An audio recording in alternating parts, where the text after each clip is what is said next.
Hey, everyone, Mark and Joey back here on a Thursday morning, and we must say we're kind of pumped up about basketball. We just did a long show on basketball, our Raptors in the championship final. But we are hockey fans at heart. That's where every Canadian starts their life, is playing hockey, and so hockey is ingrained in us. We are in the Stanley Cup Finals, even though within our city that's being overshadowed by the Raptors, obviously.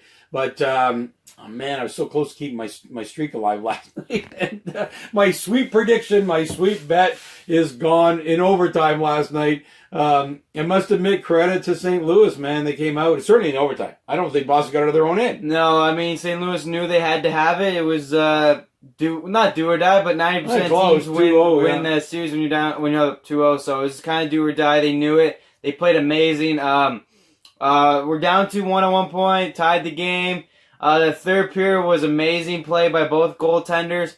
And then, yeah, obviously in overtime, we got it done, St. Louis. We got it 1-1, going back home in that crowd. I'm sure you're going to show up. I'm sure it's going to be loud.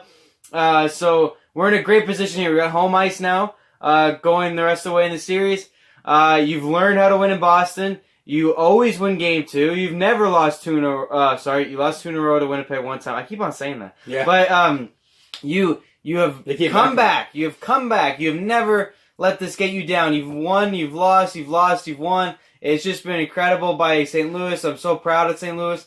The energy is going to be crazy for Game 3. That was a huge win last night. 1-1. The Stanley Cup is up for grabs. I'll give you credit. You've really promoted St. Louis all the way through in this ability to come back and win games when they've lost. Every time. Their road record, you've harped on the road record, which has been good on your part because they've won on the road in every series. That's how they've won them. They went into a tough Boston arena last night and pulled the game out of that. Like you say, they were down. Typically, a 2-1 lead for Boston would end up 3 or 4-1. That's been their kind of thing in the playoffs. But St. Louis did come back winning that game last night, so credit to them. And I think it's the good thing is it's going to be a great series. I really thought Boston was going to kind of walk away with this. So last night, even though I'm thinking Boston's still a win, I'm looking at the fact that the series is now going to go 6, maybe 7, which is great for hockey fans and the sport. Yeah, no, for sure. Like I said, it was a long series from the beginning, so I was having none of that sweet crap. I've said this is going to be a long series. I with the road record of St. Louis, I said they're going to win games on the road. So, and the fact that their home record's not great, Boston's going to win games on the road. Like, it's really going to come down to a Game 7, which you can't ask for anything more in the Stanley Cup playoffs, but wow, what a huge win. And Game 3 is all on your side, St. Louis. You're going to have this crowd. You're going to be home. You just won. And there's one or two ways this game's going to go. 1, they're going to play out of their minds because of this. Yeah. 2, they're going to be really, really nervous and play really, really bad. We'll see. I don't think Game 3 will be close. I think St. Louis will either blow Boston out, or like I said, they might get blown out. But like we've said, I think the goaltending is way too good in this series. It is amazing. If you've never seen overtime, so if you haven't watched hockey a lot and you're coming into the show because you're watching the channel or whatever, hockey in overtime is the best overtime in existence. It's one goal and it's over. The pace of hockey is insane. The Rask was insane all game, but in the overtime was incredible. Yeah, like I say, Boston. I don't think Boston got out of their own end in the whole overtime. Right. And so you see nothing more fanatical than overtime in hockey. You have to watch the playoffs for that. In the regular season, it's that kind of cheap overtime like every sport has. They don't want ties, but they also want to give teams a chance to win, but it's 5 minutes. And then a shootout, which I personally hate. So the playoffs in hockey, they go till they win. I mean, it's insane. 4 or 5 periods. There's been a couple double overtime periods this year in hockey, and every shot matters, every save matters, everything matters so much. And last night it was kind of a loose puck flew out over to the defenseman who's not scored a goal in the playoffs in his life and rifles one past a screen of like 3 guys in front of Rask, all covering him up. I don't think he saw it till it was in behind him. But it was amazing. And so if you get a chance to watch hockey in the playoffs, it's fantastic. And hope for a game to go overtime. You've never been so nervous. You've never been so excited as you are in overtime hockey. It's just amazing. And like I say, it'll go on forever if they don't score a goal. So it's sometimes quick. Sometimes a bad goal. Last night was a good goal. That's the only thing you were a goalie. That's why I'm sensitive to the goalie side. I hate to see goalies make a mistake and have a goal go in that costs their team. Last night was a good goal. He had no chance. Came from the point. 3 or 4 guys in front of him, as I say. And he didn't see it at all. It was wild before it, too. So oh my really God, it was all over the place. really just was a good finish to a good game, and you always want that. And like I said, it's just going to be a good series. These goaltenders are playing great. These teams are playing great. The physicality is up, which you could always expect with Boston, and we're just looking forward to many more games. Well, the one thing that the NHL's lucked out in my mind, we all thought after the first round, all the top seeds got wiped out. This looked like this could be the disaster of all disasters in the playoffs. I think St. Louis has played like a number 1 seed. Boston was a number 2 seed. They arrived in the finals, which is what they should have done. Well, certainly we're getting a great final out of it. St. Louis was the number 1 seed if you count the second half of the season. Right. Boston obviously is the original 6 team, always a top team. You really lucked out there. You got a team that's been there a bunch of times. It's kind of like basketball. You got a team that's been there a bunch of times, although hasn't won a whole lot. Yeah. But then you got a team who's in it for the first time since 1970, and you get a city like that crazy to be there in the finals, and you get Boston who's the team no one wants to win, the city no one wants to win, and it's very similar, and it's very cool to have like I said, a favorite, and then a city and a team that is the underdog, and really this means so much to them. It's unheard of in hockey typically, because we've had a lot of the similar teams in the finals. It's like Toronto getting into the finals in basketball. Yeah, it's exactly the same thing. It's truly awesome. I mean, you got to imagine that, like the Leafs, if the Leafs ever did it, there's people in St. Louis that have never experienced, in their whole life, have never experienced a team because it's 48 years ago, or whatever it is. So it's amazing in that city. And they don't have well, they don't have a football team anymore, and they don't have basketball. They've got a baseball team. Cardinals. But hockey brings that kind of real fan base. It's amazing what comes out of people who I think could cheer a sport on through a long winter. Well, I think baseball teams are a little softer because it's just nice to be there. It's warm. It's all this. Yeah. I mean, these guys play during a tough time of year in St. Louis. It's a city just like Toronto. Yeah. And yet they haven't had to. They're like also baseball. You can know you're going to be good when you kind of go out and buy a team for a couple of years. Yeah. Hockey, though, you just never know. Like, you're so moving parts. You could be the greatest team in the history of hockey. You could lose the first round. Well, look at Connor McDavid. But not even that. Like Tampa Bay got swept. Yeah. So I think hockey, everyone just knows it's so much harder. Where in baseball, you feel it, but a lot of the season doesn't matter. All of a sudden, you make the playoffs. It's really short, so there's less emotion attached to your team and to your players. Hockey, it's such a long season. First, you got to make the playoffs, and they were in last place. And then all of a sudden, they fire their coach. 4 rounds of playoffs. They bring their goalie in. So then you get emotionally attached to when the team's on the come up. Then you're still worried about to make the playoffs. And then make the playoffs. And then they got to face Winnipeg, who people thought could win the cup this year. And then you do that dramatic series. Then you do a dramatic series with Dallas. And then you do a dramatic series. And it's just, it builds and builds and builds. So you can finally get the Stanley Cup final. And it's just a great moment for the city of St. Louis. We want them. I want them to win. We definitely wish a long series so they get the taste of it. They don't. They get 1, 2, 3 home games at home. Would be great. They still have their arena for away games.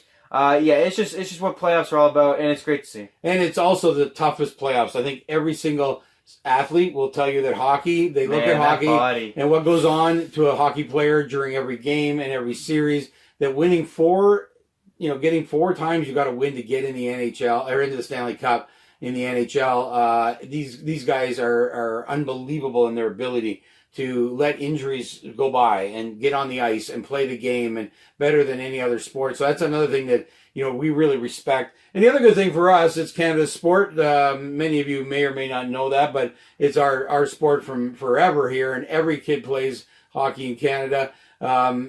It's really, from us, those teams are full of Canadians.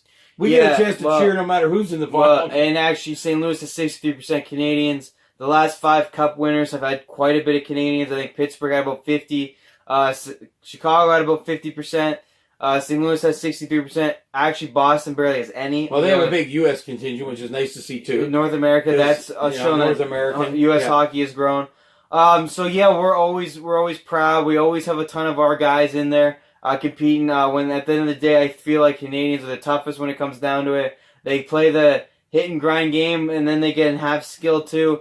So it's good to see another team in there with a bunch of Canadians. Like I said, each team you hear that wins cups have 12 to 15, 16 Canadians. So it's always great to hear another team with a bunch of Canadians, and hopefully St. Louis wins. That's why even I have a bigger reason to cheer for them.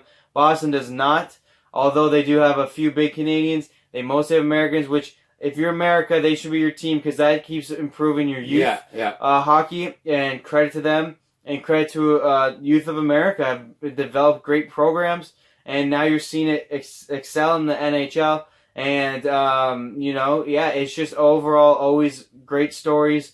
It's playoffs is what it is, and hockey's so balanced and so all over the world now. It's just a great league, a great sport, and now we have two great teams battling now, and whatever team wins is going to be a big moment. Either it's going to be history for Boston, having 3 teams owning a championship in their city in 3 different sports, which is truly remarkable. Yeah. Or St. Louis, man, getting it done for the first time.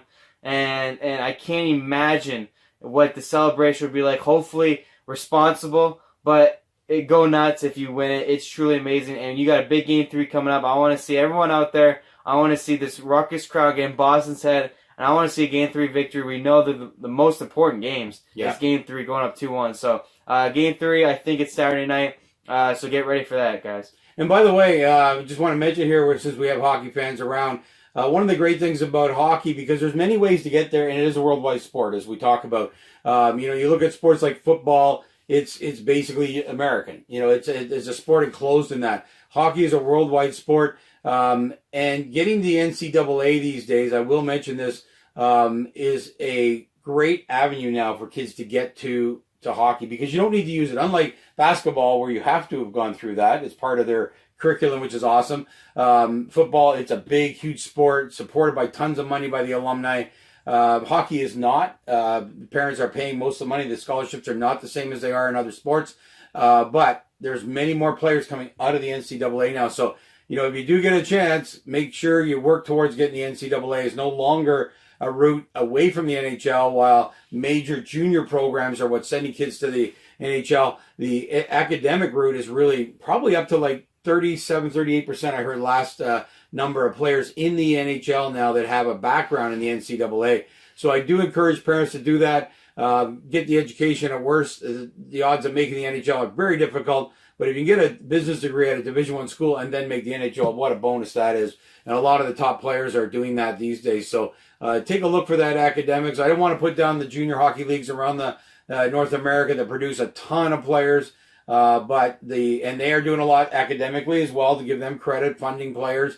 But definitely NCAA is a great place to go and a great place to make the NHL now. So think about that, parents. Top players don't even really get their education anyway. So it's really, you really got to analyze that and ask who your kid is. Is he going to need all 4 years to prove himself? A lot of top picks obviously do go for 1 or 2 years and then leave, but at least it gives your son the potential to be the star and leave in 1 or 2 years, or stay and get that education and use the useful 4 years of great training, a great lifestyle, because you're flying everywhere, you're not bussing.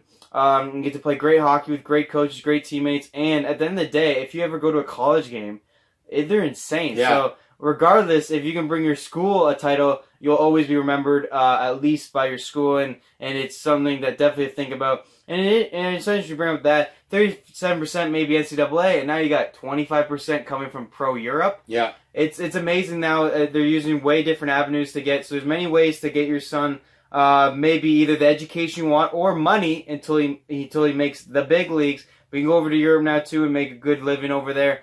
And now they're getting noticed over there a lot too. They're bringing guys back from Europe to play in the NHL, or kids are just going there to start out because they can start younger maybe. If you're not a top pick, you can get yourself started. And again, anytime you get to play with older people, grown men, not your own age, is a huge advantage. And pros, guys who get the pro life. Well, Austin Matthews went that. Of traveling and dealing with day-to-day stuff. So, very cool. But let's focus on Game 3. St. Louis got to get it done, and that's in a couple days. And great NHL players, great NHL league, great playoffs so far. A lot of long games, a lot of long series, and I expect many, many more overtime games to go in this long series. And we're happy that basketball's scheduled around hockey. Well, they ain't stupid. In this city, we would have lost a lot of hockey fans watching the Raptors. So the games are well scheduled, and we'll look forward to that as well. We'll look forward to chatting tomorrow as we lead up to Game 3.